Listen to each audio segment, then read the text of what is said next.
Hai anak-anak, selamat pagi. Waduh, sudah pagi, bangun tidur, udah makan, sarapan dulu, kita pasti lebih sehat. Berarti kita sekarang siap untuk memuji nama Tuhan. Kita sapa Tuhan Yesus. Tuhan, selamat pagi. Kami hari ini mau memuji, mau mendengarkan firman-Mu Tuhan ya. Sebelumnya kita nyanyikan satu lagu. Selamat pagi Bapa.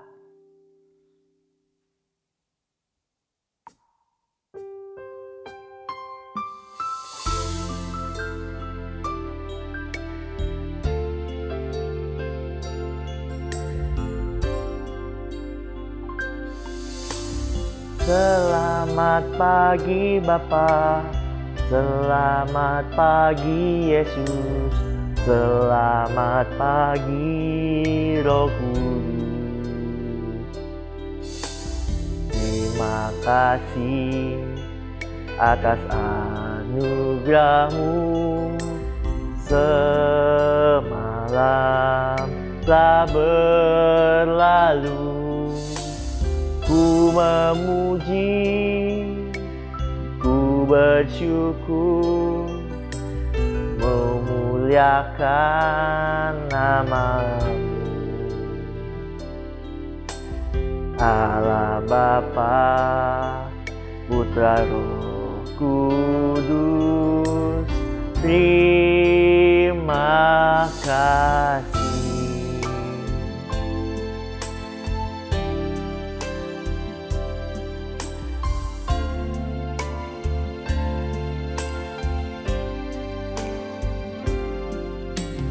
Selamat pagi Bapa, selamat pagi Yesus, selamat pagi Roh Kudus.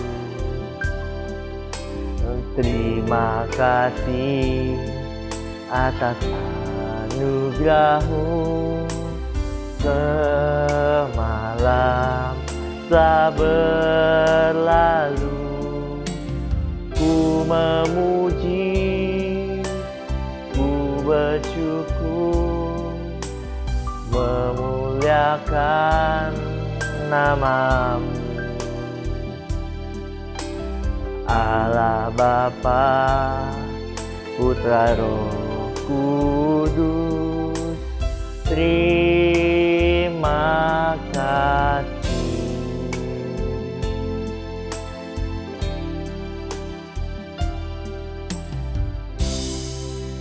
Ya anak-anak, mari kita berdoa sebelum kita melanjuti lebih lanjut lagi. Mari kita bersatu dalam doa. Tuhan Yesus, terima kasih Tuhan, dan selamat pagi. Pagi yang Engkau berikan, kami bersyukur Tuhan dapat menikmati pagi ini Tuhan. Terima kasih Bapa. Kami sebentar lagi mau memuji nama-Mu Tuhan. Kami mau bernyanyi, bersorak-sorai, memuliakan nama Tuhan. Dan juga setelah memuliakan dan memuji, kami mau mendengarkan firman-Mu. Kiranya Tuhan siapkan hati, pikiran, telinga kami, dan mulut kami untuk memuji, memuliakan, dan mendengarkan firman-Mu Tuhan. Terima kasih Bapa, hanya di dalam nama-Mu Tuhan, kami mau berdoa dan mengucap syukur.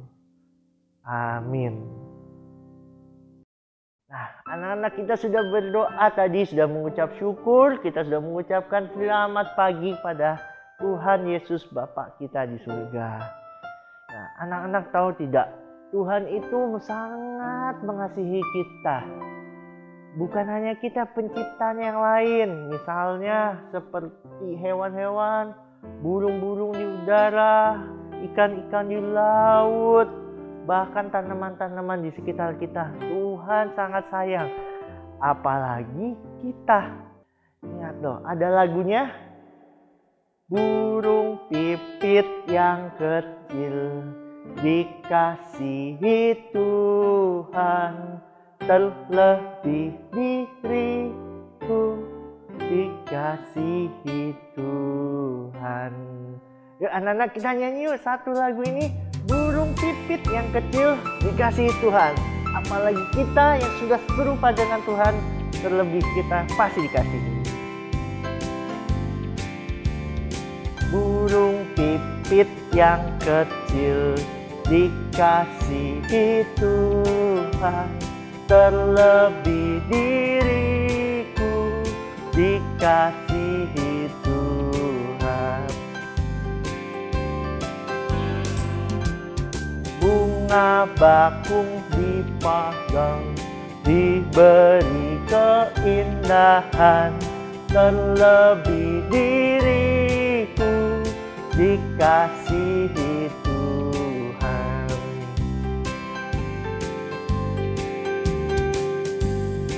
Burung yang besar kecil, bunga indah warnanya, satu yang terlupa oleh penciptanya.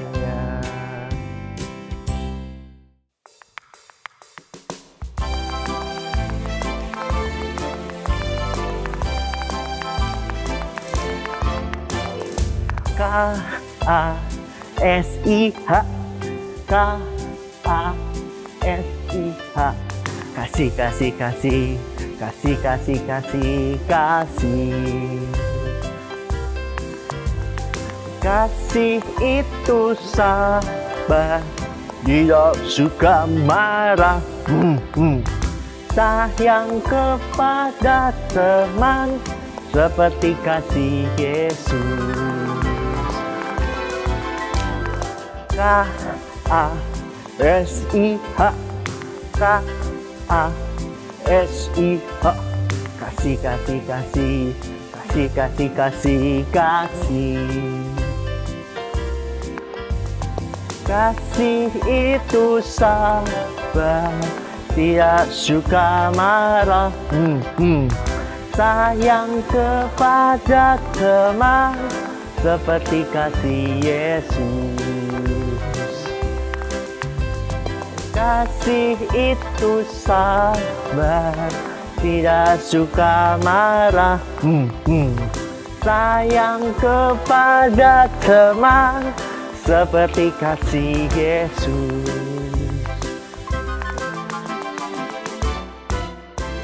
Nah, adik-adik, sebentar lagi kita mau mendengarkan firman Tuhan yang dibawakan oleh Kotaro.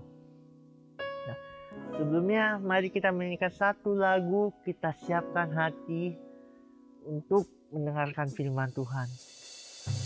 Kasih Allah Tuhan kita yang sudah terbukti.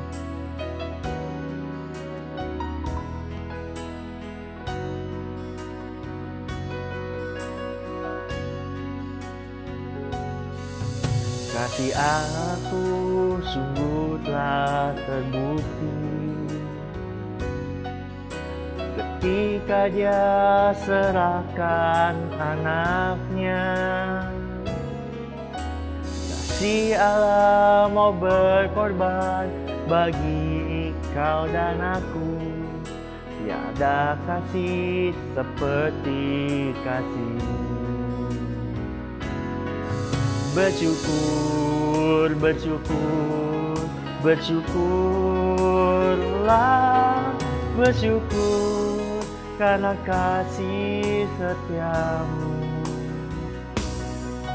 Ku sembah, ku sembah, ku sembah dan ku sembah. Selama hidupku ku sembah Kau Tuhan. Mari kita menyanyikan sekali lagi. Kasih Allahku, kasih Allahku sungguh telah terbukti ketika Dia serahkan anaknya. Kasih Allah mau berkorban bagi kau dan aku. Tak ada kasih seperti kasih. Bersyukur, bersyukur, Bersyukurlah, bersyukur karena kasih setiamu. Ku sembah, ku sembah, ku sembah dan ku sembah. Selama hidupku ku sembah Kau Tuhan. Bersyukurlah Tuhan, bersyukur, bersyukur, bersyukurlah, bersyukur karena kasih setiamu. Ku sembah, ku sembah, ku sembah dan ku sembah. Selama hidupku ku sembah Kau Tuhan. Selamat pagi adik-adik. Berjumpa lagi dengan Kotaro ya.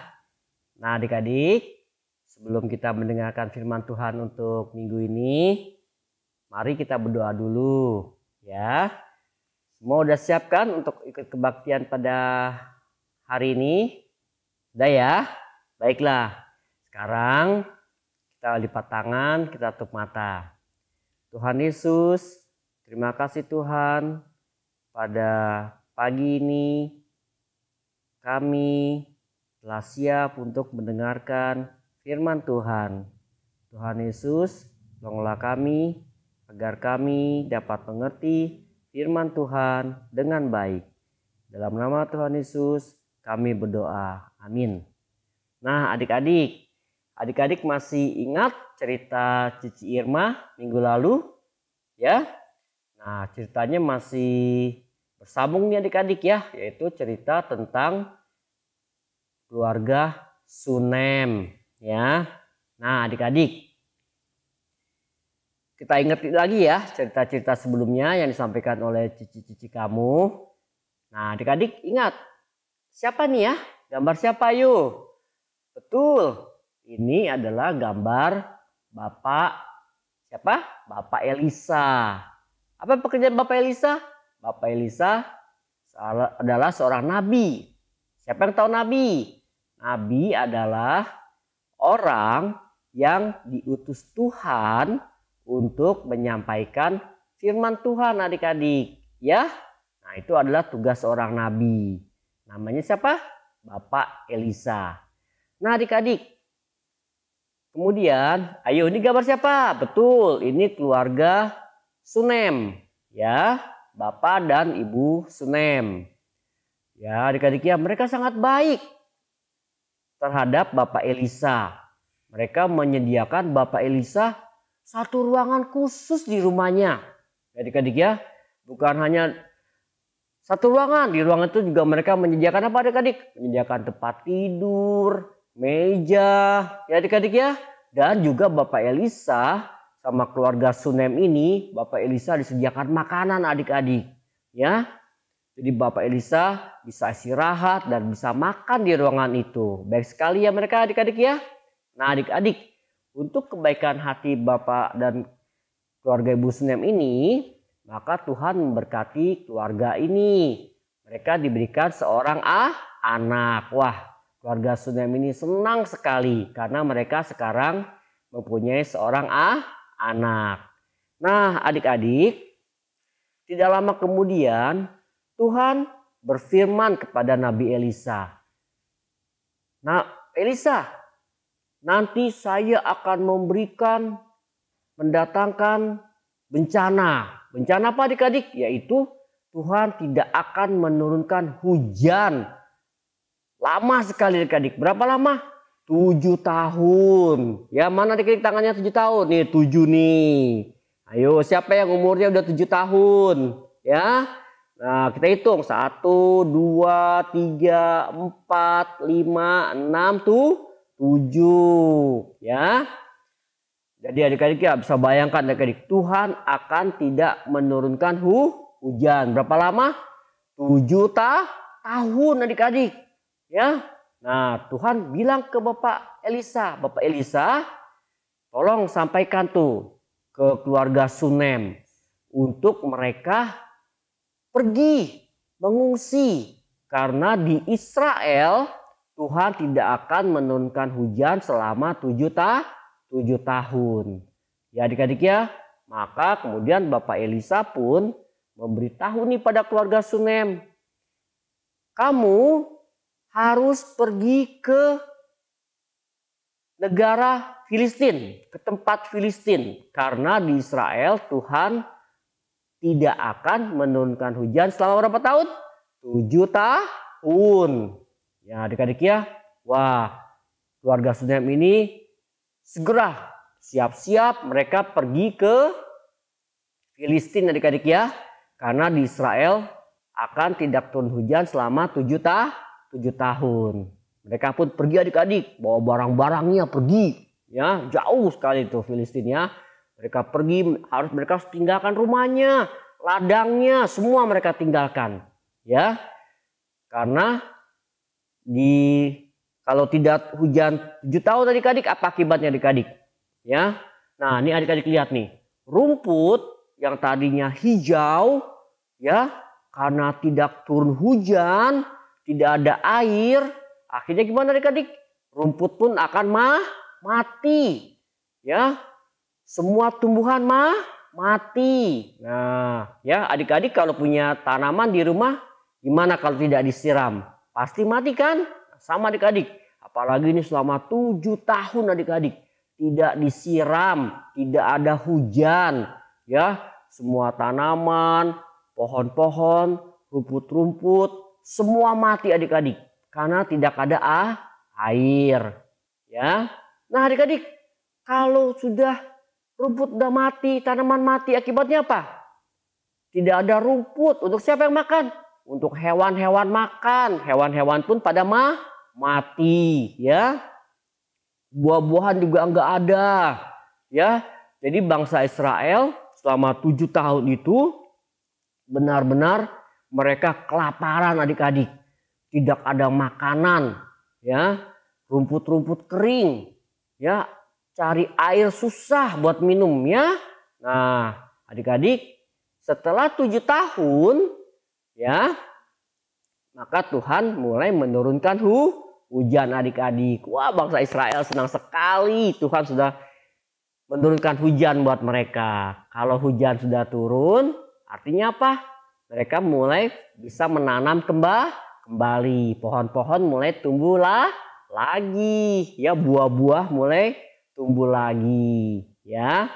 Nah, maka keluarga Sunem ini pun setelah mendengar kabar, wah di Israel sudah turun hujan, sudah bisa menanam kembali. Maka mereka pun pulang nih adik-adik dari Filistin, kembali ke Israel. Ya, bawa barang-barangnya semua. Ya, ayo kita pulang karena di Israel sudah turun hujan. Nah adik-adik mereka pulang dengan gembira. Wah, tapi adik-adik apa yang terjadi setelah sampai di rumah? Ternyata adik-adik rumah mereka yang tempo hari mereka tinggalkan, lah siapa tuh? Kok udah ada orangnya yang tinggalin? Sudah ada yang nempatin. Siapa tuh yang nempatin? Wah adik-adik, ternyata rumahnya, ladangnya sudah diambil orang. Ya, nah keluarga Sunem kaget sekali. Waduh gimana nih? Rumah kita, ladang kita sudah diambil orang. Ya adik-adik ya. Sudah begitu adik-adik, orang ini pun jahat. Mereka tidak mau mengembalikan. Mereka malah mengusir keluarga Sunem. Sana pergi. Ini sekarang sudah menjadi milik saya. Bukan milik kamu lagi. Ya. Nah adik-adik, keluarga Sunem ini sedih sekali ya. Ternyata rumahnya, sawahnya semua sudah diambil orang. Kemudian gimana adik-adik? Apakah kemudian Bapak Sunem itu marah, ngajak orang tersebut berantem, berkelahi, ya, atau kemana lagi, minta tolong orang? Tidak adik-adik, akhirnya Bapak Sunem dia berdoa minta tolong Tuhan. Kemudian Bapak Sunem bilang sama Ibu Sunem, Bu, kalau gitu kita pergi ke raja aja, pasti raja bisa menolong kita karena raja berkuasa adik-adik ya. Raja paling berkuasa, rakyat harus dengar kata raja. Ya, maka kemudian Bapak Sunem, Ibu Sunem, anaknya pergi ke istana raja. Ya adik-adik ya. Nah adik-adik, kemudian dengan berdoa itu, apakah Tuhan dengar? Dengar adik-adik ya. Jadi Tuhan pun mempersiapkan untuk menolong Bapak dan keluarga Sunem ini. Mereka sedang berjalan ke istana raja. Nah adik-adik, apa yang terjadi di istana raja? Nah ini adik-adik, ini di istana raja. Di istana raja adik-adik, ternyata ya Tuhan menggerakkan hati raja untuk memanggil pembantu Bapak Elisa. Nih siapa nih pembantunya, namanya Bapak Gehasi. Ya, raja ingin kenal sama Bapak Elisa, tapi yang dipanggil Bapak Gehasi. Ya, mungkin Bapak Elisanya sedang sibuk adik-adik ya. Jadi Bapak Gehasi yang dipanggil ya. Nah Bapak Gehasi semangat adik-adik nerangin kepada Tuan Raja. Iya Bapak, Tuanku Raja, Bapak Elisa ini adalah seorang nabi yang hebat, yang dipakai Tuhan. Ya, dia pernah menolong satu keluarga dari Sunem. Ya, keluarga tersebut diberkati Tuhan, diberikan seorang anak. Wah, mereka senang sekali, Tuanku Raja. Raja bilang, oh benar ya, benar begitu. Iya Pak, padahal tadinya keluarga Sunem itu nggak punya anak, tapi berkat Bapak Elisa, keluarga tersebut diberkati seorang anak. Nah, kemudian baru aja Bapak Gehasi ngomong begitu adik-adik, di depan istana keluarga Sunem ini sampai ya, sampai di depan istana. Kemudian Bapak Gehasi kaget, wah ini Tuanku Raja, ini yang orang barusan yang saya ceritakan. Ini keluarga Sunem itu dan ini anaknya. Ya, yang baru aja saya bilang. Mereka yang diberkati Tuhan. Wah, raja tambah kagum ya adik-adik ya. Wah, kalau gitu cerita Bapak Gehasi ini benar. Ini buktinya nih, keluarga Sunem dengan anak-anaknya yang diberkati Tuhan. Ya, kemudian raja bertanya kepada Bapak Sunem, "Pak, ada keperluan apa kemari?" Kemudian Bapak Sunem cerita, "Ya Tuanku Raja, tolong kami baru kembali dari Filistin, ya. Tapi ketika kami sampai di rumah kami, waduh, rumah kami sudah diambil orang, sawah-sawah kami diambil orang, ya. Ketika kami disuruh pergi, malah kami yang diusir." Kemudian kata raja, "Oh ya, nggak usah khawatir, tenang aja." Kemudian raja gimana adik-adik? Dia panggil tuh pengawalnya, "Pengawal sini." Oh. Ya raja, ada apa? Sini pengawal. Ini keluarga Sunem. Rumah dan ladangnya sudah diambil orang. Sekarang kamu pergi ke rumahnya. Kamu usir orang tersebut. Kembalikan rumah dan ladangnya ke Bapak Sunem. Ya. Siap Pak. Oh, siap Tuanku Raja. Oh. Kemudian pengawal ini menemani Bapak Sunem untuk mengambil rumahnya kembali. Adik-adik ya, jadi Bapak Sunem sampai ke rumahnya, orang yang tinggalin di rumahnya gimana adik? Diusir sama pengawal raja, rumahnya dikembalikan ke Bapak Sunem. Bapak Sunem gembira sekali adik-adik ya, karena rumahnya sudah kembali, demikian juga ladangnya. Nah adik-adik, cerita ini menggambarkan apa adik-adik? Kalau kita mengalami kesulitan, kesusahan, pertama-tama kita harus mencari siapa? Mencari pertolongan Tuhan, ya. Nanti Tuhan bisa mengirimkan orang untuk menolong kita. Ini kata ya. Kalau kita dalam kesulitan, pertama-tama kita harus mencari siapa? Harus mencari Tuhan, ya. Dan nanti Tuhan akan mengirimkan orang untuk menolong kita. Nah, bagaimana dengan kita adik-adik? Kita pun ya menjadi anak-anak Tuhan harus siap untuk menolong orang lain, ya. Adik-adik pun bisa dipakai Tuhan untuk menolong orang lain. Ya adik-adik ya, anak Tuhan harus gimana?